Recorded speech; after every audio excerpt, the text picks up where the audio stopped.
Cancer,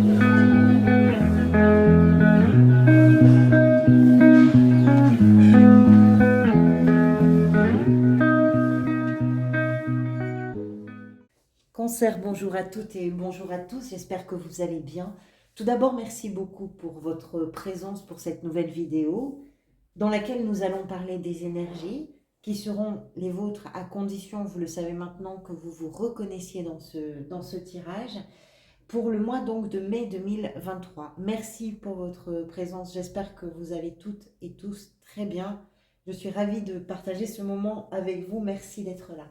Alors, pour ce tirage, on va parler d'abord des arcanes majeurs. Vous avez la force. C'est la carte qui était venue lors du tirage semestriel et qui peut nous indiquer peut-être une énergie pour vos ressources durant ce mois de mai, une énergie qui va venir en soutien et dans laquelle vous allez pouvoir puiser pas mal de détermination. On va en parler. Arcane majeur, vous avez le fou ici dans ce que vous désirez le plus, le magicien dans ce qui pourrait venir vous aider. En arcane majeur, vous avez la mort ici, dans comment vous vous sentez, et je crois qu'on a fait le tour. Ensuite, des deniers, des épées, des bâtons, des coupes, donc tous les arcanes mineurs sont représentés. Je dirais qu'il y a quelque chose qui se dégage comme ça. Alors ici, vous avez dans la sphère professionnelle et dans la sphère sentimentale, on voit qu'il y a peut-être des choses qui bougent, que vous passez à une autre période, peut-être pour certains et certaines d'entre vous que vous partez, possiblement, mais il n'y a pas du tout de drame. Ce sont des énergies pour vous de transformation, euh, voilà, de transformation. On va voir ça. On va commencer par la force qui nous parle de votre motivation, qui nous parle de votre concentration, qui nous parle également de l'endurance dont vous pouvez faire preuve par rapport aux expériences que vous êtes peut-être amené à vivre durant le mois de mai. Il y a beaucoup de confiance en soi qui sont représentées, beaucoup de confiance en soi qui est représentée, pardonnez-moi, avec cet arcane.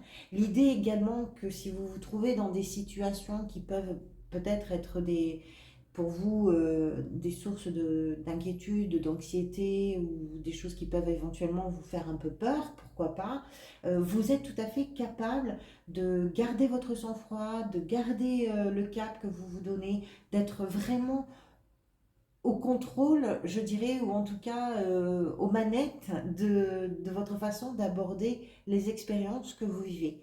De la détermination, de la volonté, de la concentration, de la confiance, de l'endurance, de la résistance également, tout ça, ça peut être quelque chose vraiment qui va venir en soutien et en ressources pour vous durant ce mois de mai. Très, très belle carte, positive, dynamique, active également. Votre état d'esprit, vous avez la 8 de denier avec la 4 de denier. Alors, est-ce que l'état d'esprit est préoccupé peut-être par une situation pour vous professionnelle, parce qu'on est quand même en présence de deux deniers et qu'ici il y a quand même du changement dans la sphère professionnelle, c'est possible. Mais ça ne va pas être uniquement ça. Votre état d'esprit nous parle de votre façon absolument concentrée, studieuse, comment je pourrais vous dire, euh, pratique, rigoureuse, minutieuse même, de travailler à, à votre... comment je pourrais vous dire ça? Tout ça, c'est le labeur. Tout ça, c'est le travail, ce sont les efforts, c'est tout ce que vous mettez en route pour obtenir des résultats. Les résultats que vous souhaitez obtenir vont dans le sens de vos satisfactions, de vos plaisirs, de vos conforts et de l'abondance, quelle que soit l'abondance dont il peut être question. Ici, la 4 de denier nous parle de ce que vous avez envie, vous, de protéger, de mettre à l'abri d'une façon ou d'une autre et de préserver parce que vous connaissez la valeur de ces choses que vous avez. Peut-être que vous n'avez pas énormément de choses, mais ce que vous avez là, vous avez véritablement envie de le protéger. Et vous, votre démarche par rapport à ce que vous avez, que ce soit en termes financiers, que ce soit professionnellement, que ce soit dans vos relations aux autres, peu importe, ou d'une façon très générale dans votre vie, ce que vous avez, c'est parce que vous bossez beaucoup pour l'avoir, vous travaillez déjà à valoriser ce qui est important pour vous, vous travaillez à protéger ce qui, à vos yeux en tout cas, justifie votre engagement, et tout ça, vous en prenez soin, avec beaucoup de minutie, avec beaucoup de concentration, et vraiment, vraiment avec cette capacité en plus, hein, s'il fallait se confronter à quoi que ce soit, ou à qui que ce soit, pour protéger ce que vous avez à protéger, vous êtes capable de le faire, absolument capable de le faire. Qu'est-ce qui fait que là, vous avez cette façon un peu acharnée, presque, je dirais, d'aller dans ce sens-là? C'est ici le cavalier d'épée qui peut nous donner une bribe de réponse, je dirais. Le cavalier d'épée nous explique qu'il est possible pour certains et certains d'entre vous que vous ayez posé des actions sans vraiment trop réfléchir, sans vraiment trop vous soucier de certaines conséquences, parce que vous avez foncé dans une direction, parce que vous êtes, alors vous avez défendu une cause, vous avez défendu des arguments, vous avez défendu un objectif, une idée, vous avez frappé un grand coup de poing sur la table, vous avez dit il faut absolument que j'arrive à me faire entendre dans ce qui est important pour moi, dans tout ça. Mais le fait d'avoir fait ça, c'est aussi peut-être quelque chose qui vous a un petit peu dispersé finalement, qui vous a un petit peu éparpillé comme ça.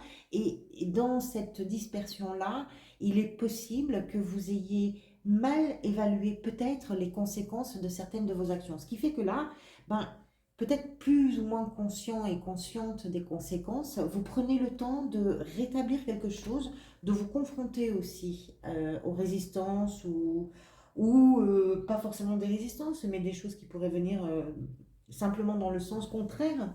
Mais vous êtes capable de vous y confronter probablement avec beaucoup plus de calme parce qu'il y a un peu une notion ici de j'y vais un peu comme une tête brûlée, hein, j'avance, tant pis, hein, j'y vais. Hein, je me retournerai plus tard pour voir ce que j'ai laissé derrière moi comme traînée, hein, c'est pas grave. Là par contre, vous avez davantage conscience que ce que vous avez est important et que il faut aussi en prendre soin dans le calme. On peut avoir quelque chose comme ça. Ça peut être professionnel, ça peut être sentimental, je ne sais pas. Ce que vous désirez, vous, c'est vous sentir libre, c'est vous lancer, c'est ce nouveau départ, c'est vous faire confiance, c'est vous dire que vous êtes capable, c'est vous dire que que vous n'avez pas peur, c'est tenter l'aventure, c'est partir, c'est essayer. C'est tout ça. Le fou, c'est tout ça. Le fou, c'est vraiment vertigineux parce que quand on a l'énergie du fou, ce que ça nous donne comme information, c'est qu'il y a une multitude de possibilités qui s'offrent à vous, dans un domaine ou d'une façon générale. Le monde s'offre à vous, voilà, le monde entier s'offre à vous, et qu'il ne tient qu'à vous d'avancer. Et c'est ça que vous voulez. C'est mettre ce pied en dehors de la zone de confort, c'est mettre ce pied dans l'inconnu, c'est vous sentir vraiment libre et libéré de quelque chose qui peut-être jusqu'à présent vous conditionnait et ne vous permettait pas d'avoir ce sentiment de liberté. Tout en sachant que vous avez quand même conscience qu'il y a peut-être des règles à respecter, qu'on ne peut pas tout brûler sur son chemin. Ça, il est possible qu'il y ait quelque chose comme ça. Mais voilà, vous, ce que vous voulez, c'est tenter l'aventure, c'est allez, j'y vais. Je saute le pas, j'essaie, on verra bien. Ce qui pourrait venir vous aider, c'est l'énergie du magicien. Ben c'est ça, c'est que vous avez un aplomb, que vous avez des idées, que vous avez le talent, que vous avez les compétences, que vous avez cette confiance, parce que on comprend bien dans ce tirage avec la 4 de denier ici qu'il y a une véritable, je dirais, conscience chez vous du fait que tout n'est peut-être pas optimal dans les conditions, dans les situations, dans le contexte, j'en sais rien. Tout n'est peut-être pas très abondant quelque part. Et vous avez cette conscience que le peu que vous avez, ben justement, vous avez envie d'en prendre soin. Et pourtant, vous êtes passé, comment je pourrais dire, porté par un élan de liberté et une capacité démesurée, extraordinaire, assumée complètement, de réaliser ce que vous avez envie de réaliser, même avec le peu de moyens que vous avez. Que ce soit d'un point de vue émotionnel, que ce soit factuel et concret, peu importe. Le magicien est un faiseur ou une faiseuse. de choses extraordinaires avec 3 fois rien.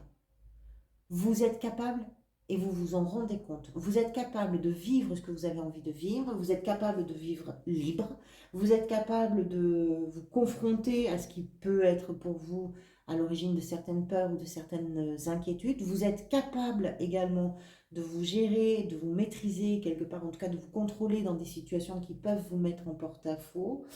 Euh, et si vous êtes passé par une période où il a pu y avoir des maladresses dans la communication, où il a pu y avoir des décisions qui ont été prises d'une façon rapide, un peu brutale aussi, on a ces notions-là avec le cavalier d'épée ici, tout ça fait qu'aujourd'hui, bah, ça vous a quand même amené vers une étape de, de connaissance, de savoir que vous êtes véritablement capable de faire les choses. Et vous les réalisez. C'est ça qui vient vous aider. Le défi que vous pourriez avoir à relever est représenté ici par le roi de bâton. Le roi de bâton, alors, c'est le roi de bâton, c'est quelqu'un qui va entreprendre, c'est quelqu'un qui voit loin, c'est quelqu'un qui a véritablement un esprit de conquête, qui sait fédérer autour de lui. Que vous soyez un homme ou une femme, c'est pareil. C'est quelqu'un qui a de l'éloquence, c'est quelqu'un qui a beaucoup de charme, c'est quelqu'un qui n'a pas peur de prendre la lumière, qui aime d'ailleurs prendre la lumière et qui arrive dans les objectifs qu'il se fixe ou qu'elle se fixe et qui arrive véritablement à drainer les gens derrière. Vous l'avez en défi. Ça veut dire que peut-être que vous manquez un petit peu de vision sur du long terme. Peut-être que dans les, comment dire, dans l'élan de libération ou de liberté que vous avez, on voit quand même qu'il y a une façon minutieuse, consciencieuse, peut-être même un peu scolaire de travailler certaines choses qui sont importantes pour vous, qui ont de la valeur à vos yeux. Et peut-être que ça, c'est quelque chose qui vous prive d'une certaine façon d'une vision un peu plus large, d'un champ un peu plus élargi, je dirais, d'action. Je dirais que votre défi, c'est de ne pas rester à l'étroit quelque part, que ce soit... Alors, je vais vous dire aussi, parce que c'est important de le dire, quand on le pousse dans ses retranchements, le roi de bâton peut devenir facilement un personnage un peu tyrannique, un peu... voilà, on est sur quelqu'un qui affiche comme ça il a de très grandes qualités, mais il peut aussi être un tyran un peu sexiste, un peu misogyne, un peu voilà, il a aussi ce revers-là hein, sur le col de la chemise. C'est pour ça que j'en parle parce que ça ne vous concerne pas forcément, mais ce que je voudrais évoquer chez vous, c'est l'idée de ce qui pourrait ressembler à un défi. C'est-à-dire de ne pas rentrer dans une forme de tyrannie, peut-être, aussi, par rapport à un environnement, par exemple. Vous voulez vous lancer dans quelque chose, certes, tout en ayant conscience et en travaillant à la protection des choses qui sont importantes pour vous, mais ça ne doit pas vous pousser à malmener un environnement, un entourage, ou voilà. Dans la sphère professionnelle, quelque chose de nouveau, quelque chose qui s'achève. Le valet de bâton nous parle d'une nouveauté qui peut être assez enthousiasmante pour vous, particulièrement enrichissante et stimulante parce que c'est d'avenir dont il est question, parce qu'on parle de quelque chose qui peut être passionnant pour vous, qui peut être vraiment motivant, etc. Peut-être aussi que vous êtes en train de vous former, hein, avec la 8 de denier ici, à quelque chose de nouveau. Et on voit qu'en même temps qu'il y a cette ouverture, cette nouvelle page, on a une 8 de coupe qui nous explique que vous, en même temps, vous êtes sur une période où vous laissez quelque chose derrière vous, quelque chose qui émotionnellement, vous peut-être arrive au terme aussi, puisqu'on est avec les coupes. Donc un mélange à la fois de nouveautés et de finalité, un mélange de choses qui s'achèvent et d'autres qui démarrent, de choses que vous anticipez ou que vous appréhendez avec des choses que vous terminez. Je ne sais pas comment ça peut résonner pour vous suivant votre situation, que vous soyez dans une activité, que vous soyez en formation, que vous soyez à la recherche d'un emploi ou simplement sur la gestion dans le quotidien. On comprend avec ces deux cartes qu'il y a vraiment un regard qui est porté vers l'extérieur Pourquoi pas d'ailleurs avec le valet de bâton, avec un déménagement, avec un mouvement géographique ou un lien vers un extérieur vraiment à l'étranger, etc. C'est possible. Et puis l'idée également que il y a la fermeture et l'ouverture, le début et la fin. C'est souvent comme ça d'ailleurs, hein. C'est souvent le cas c'est quand on termine une relation qu'on peut peut-être en avoir d'autres. C'est quand on termine un travail qu'on peut en démarrer un autre. C'est souvent comme ça. Vous, c'est vraiment significatif. Si ça vous parle, vous devez comprendre de quoi il s'agit. Dans la sphère sentimentale, la 6 d'épée nous explique que là aussi, vous laissez quelque chose derrière vous. Peut-être que certains et certaines d'entre vous d'ailleurs partent laissent une situation relationnelle, qu'elle soit amoureuse, qu'elle soit familiale, qu'elle soit amicale, peu importe. Mais surtout, ce qu'elle nous explique, cette 6 d'épée-là, c'est que vous êtes capable de laisser derrière vous une période dans une relation en particulier ou dans vos relations en général, une période agitée, une période de conflit, une période d'instabilité, et que vous laissez ça derrière vous. Vous avez une démarche qui fait que dans vos relations-là, vous avez envie d'aller vers des eaux un peu plus calmes, vous avez envie de vous dégager d'une période qui a probablement, aussi possiblement, pourquoi pas, été difficile dans la communication, parfois qui a pu être blessante dans la communication, tout en sachant que les démarches que vous avez, que ce soit dans la professionnelle, d'ailleurs c'est pareil, hein, vous vous lancez dans quelque chose de nouveau, la nouveauté ça peut aussi impacter d'une façon ou d'une autre vos relations. Il est temps pour vous de laisser l'agitation, la nervosité, les discussions un peu piquantes derrière, l'instabilité pour aller vers un nouveau rivage plus calme, plus apaisé, voilà, et plus tranquille pour vous comme pour un entourage. Comment vous vous sentez? Vous sentez que vous êtes en train de changer quelque chose en vous de façon profonde, de façon intime. Vous êtes en train de vous métamorphoser. Vous êtes sur une période de changement, de renaissance. Ce que vous laissez derrière vous, que ce soit professionnellement, sentimentalement, relationnellement, je ne sais pas quoi, familialement, etc., c'est aussi l'occasion pour vous de transformer quelque chose, puisqu'il y a une période de renaissance également. Donc vous vous sentez vraiment sur cette période où on termine et puis on se sert de tout ce qui a été réalisé, de tout ce qui a été amené jusqu'à sa finalité finalement pour permettre un renouveau, une renaissance. Et c'est vraiment ça, c'est vraiment une carte de métamorphose profonde pour le coup, puisque c'est comment vous vous sentez, donc vous sentez que c'est à l'intérieur de vous que ça se passe. Il y a une vraie renaissance. Et ce vers quoi vous pourriez aller à la fin du mois, là, deux cartes ont sauté, le roi d'épée avec la 3 de denier qui nous explique, cancer, j'ai dit qu'est-ce que vous avez vous le mois d'après? L'impératrice, donc il y a vraiment quelque chose de très nouveau sur le mois de juin pour vous. Le roi d'épée et la 3 de denier nous expliquent que la fin de mois pourrait être pour vous l'occasion de peaufiner véritablement jusqu'à presque un niveau d'expert ou d'experte, euh, soit quelque chose qui peut se faire en équipe avec d'autres personnes, pourquoi pas dans le travail d'ailleurs, dans un projet un peu collectif, c'est possible. Donc de trouver une place un peu de maturité aussi au sein peut-être d'un collectif avec lequel vous êtes en création, mais avec une parole beaucoup plus droite, beaucoup bien maîtrisée, avec une communication aussi, une analyse de la situation qui va être particulièrement juste, ou l'idée pour certains et certains d'entre vous que la fin du mois vous voit arriver à un moment où vous maîtrisez suffisamment les choses pour vous permettre véritablement de vous sentir pleinement aligné parce que vous avez su déjà analyser votre situation, parce que vous avez su la maîtriser, parce que vous avez su gérer en fonction, vous sentir pleinement aligné entre votre pensée, votre cœur et vos actes. Il y a quelque chose peut-être comme ça. Là, ça va dépendre de votre situation, bien évidemment, individuelle. Et le mois de juin, c'est l'impératrice, donc avec vraiment l'émergence d'un nouveau projet ou de quelque chose de nouveau, mais vous faites la place de ça. C'est comme si mai était ce mois où on termine, on démarre et on enclenche tout ce qui est, tout ce qui permet aussi de se réaliser, tout ce qui permet de se faire confiance, tout ce qui permet de se sentir libérée et puis qui donne aussi envie véritablement de travailler parce qu'on a la conscience, on a la concentration, la motivation. Voilà pour vous, amis cancer.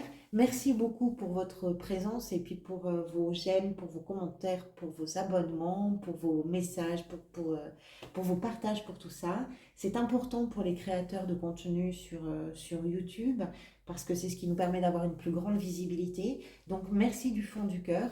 Je vous retrouverai bientôt et en attendant de vous retrouver, je vous souhaite un très joli mois de mai. Prenez soin de vous, à bientôt.